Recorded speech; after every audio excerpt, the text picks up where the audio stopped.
दुनिया बनाने वाले क्या तेरे मन में समाई,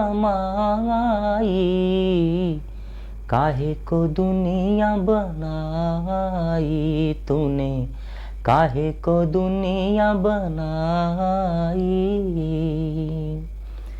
अखिलेश यादव कोचिंग क्लासेस के इस यूट्यूब चैनल में आप सभी का स्वागत किया जाता है। हम कुछ विशेष प्रकार के यूज के बारे में पढ़ेंगे, जैसा कि आपको बोर्ड पर लिखा हुआ है। Use of has, have and had. Has, have और हैड का प्रयोग। तो सबसे पहले हम जान लेते हैं कि हैज़, हैव और हैड का अर्थ क्या होता है। तो हैज़, हैव और हैड इन तीनों का अर्थ होता है पास या रखना।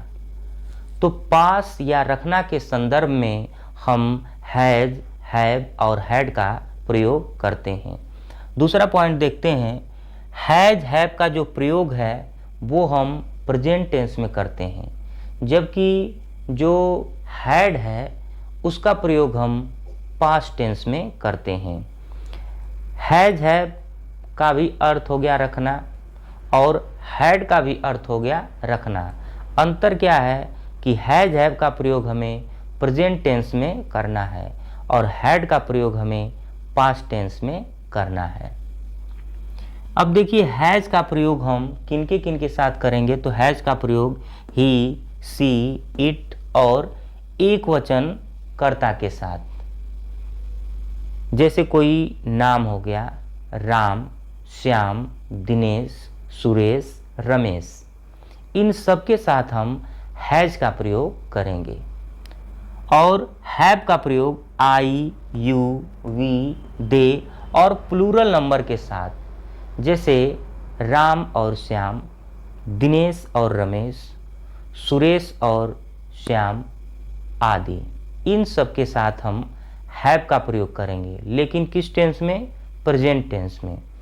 और अगर बात की जाए पास्ट टेंस की, तो पास्ट टेंस में हम हैड का प्रयोग करते हैं और पास्ट टेंस में आई, यू, वी, दे सभी के साथ हम हैड का प्रयोग करते हैं। अब किस प्रकार के वाक्य हमें देखने को मिलेंगे, जैसे मेरे पास एक किताब है। अब देखिए इसमें मेरे शब्द आ गया, तुम्हारे शब्द आ गया, मेरे आ गया, मुझे आ गया। तो जब मेरे, मुझे, उसके, उनके वाक्य में प्रारंभ में आए तो वे सब्जेक्ट की तरह से प्रयोग किए जाते हैं, कर्ता की तरह से प्रयोग किए जाते हैं। और जब सब्जेक्ट की तरह से प्रयोग किए जाएंगे तो उनकी अंग्रेजी हम क्या लिखेंगे? मेरे की अंग्रेजी लिख देंगे आई, उसके की अंग्रेजी लिख देंगे ही या सी। अब लड़का है या लड़की है, मेल है या फीमेल है, उसके लिए ही या सी। तुम्हारे के लिए यू, हमारे के लिए वी, उनके के लिए दे आदि लिखते हैं। और जैसा कि हमने बता दिया कि एग्जाम्पल किस प्रकार के होंगे।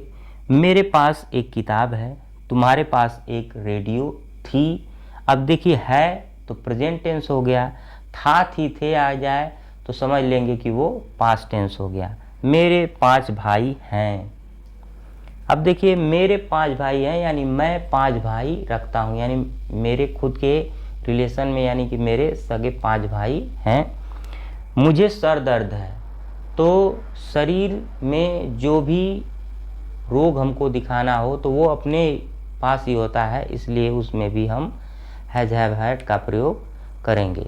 तो आइए कुछ उदाहरण के द्वारा इसे समझते हैं। उसके पहले आप इसका चाहें तो स्क्रीनशॉट ले सकते हैं।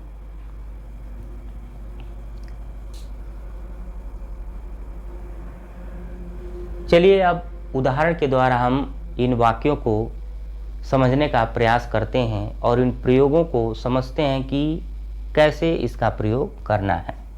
तो कुछ उदाहरण देखते हैं। तो आपको ये जानकारी हो चुकी है कि हैज़, हैव और हैड का प्रयोग पास या रखना के लिए होता है। हैज़, हैव का प्रयोग हम प्रेजेंट टेंस में करते हैं और हैड का प्रयोग हम पास्ट टेंस में करते हैं। मेरे पास एक रेडियो है। मेरे पास एक रेडियो है। अब मेरे जो है वाक्य में पहले आ गया तो वो सब्जेक्ट का काम करेगा, यानी कि मैं एक रेडियो रखता हूँ। तो इसकी ट्रांसलेशन की बात करें तो क्या हो जाएगा, I have a radio. I have a radio. उसके 4 भाई हैं। उसके 4 भाई हैं, तो इसका क्या हो जाएगा, ही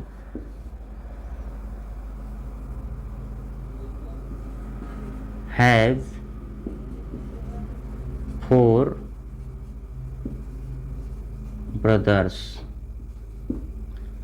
ही हैज 4 ब्रदर्स। उसके 4 भाई हैं।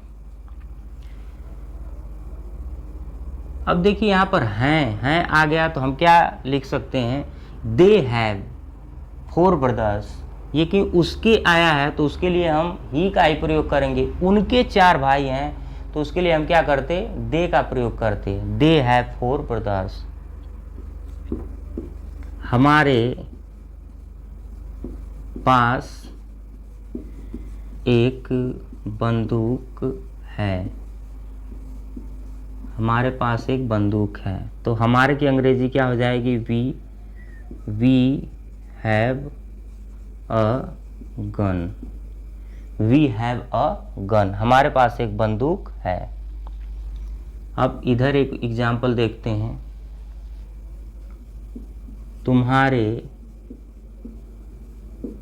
पास एक किताब थी। तो इसका क्या हो जाएगा, you had a book. Had का प्रयोग क्यों हो गया, क्योंकि थी शब्द आ गया, यानी कि पास्ट टेंस हो गया। तो यू हैड अ बुक, तुम्हारे पास एक किताब थी। अब आगे बढ़ते हैं और देखते हैं अगले वाक्य को। देखिए मेरे पास एक रेडियो है, यानी आई हैव अ रेडियो। मैं एक रेडियो रखता हूँ। उसके 4 भाई हैं, यानी कि वह 4 भाई वाला है, यानी उसके 4 भाई हैं। हमारे पास एक बंदूक है, यानी कि मैं एक बंदूक रखता हूँ, वी हैव अ गन।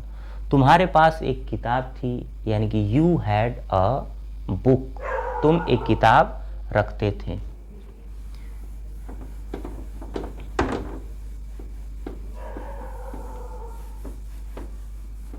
अब देखते हैं हम, मुझे सिर दर्द है। मुझे सिर दर्द है। तो इसका क्या हो जाएगा, I have. I have head, और शरीर के किसी भी भाग में दर्द हो तो ACHE जोड़ देते हैं। तो हेड और फिर एक, हेडेक। I have headache. मुझे दांत दर्द है, आई हैव टूथेक। मुझे पेट दर्द है, आई हैव स्टोमैक एक।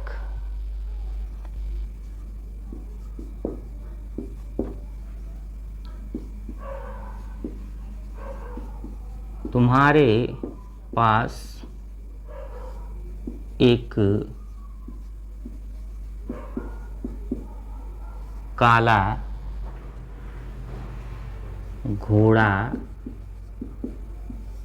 था। तुम्हारे पास एक काला घोड़ा था। तो इसका क्या हो जाएगा, you had a black horse. You had a black horse. अगर इसमें निगेटिव यानी नकारात्मक शब्द आ जाए तो हम क्या करेंगे, हैज, हैव और हैड के तुरंत बाद नॉट लगा देंगे। और अगर प्रश्नवाचक शब्द यानी क्या आ जाए तो हम हैज़, हैव, हैड को वाक्य में पहले लिख देंगे। और अगर प्रश्नवाचक शब्द वाक्य के बीच में आ जाए तो हम सबसे पहले उस प्रश्नवाचक शब्द की अंग्रेजी लिखेंगे, फिर हैज़, हैव, हैड को लिखेंगे, उसके बाद सब्जेक्ट को लिखेंगे और उसके बाद जो भी चीज़ें होंगी उसे लिख देंगे।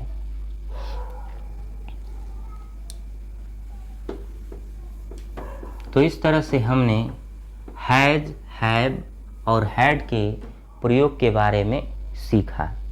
तो एक बार और जान लेते हैं। हैज़, हैव, हैड का अर्थ होता है पास या रखना। हैज़, हैव का प्रयोग प्रेजेंट टेंस में, हैड का प्रयोग पास्ट टेंस में। और पास या रखना तीनों का अर्थ होता है, चाहे हैज़ की बात करें, हैव की बात करें या हैड की बात करें। तो मिलते हैं अगले पार्ट में, तब तक के लिए आप हमारे चैनल पर बने रहें। Good bye and take care.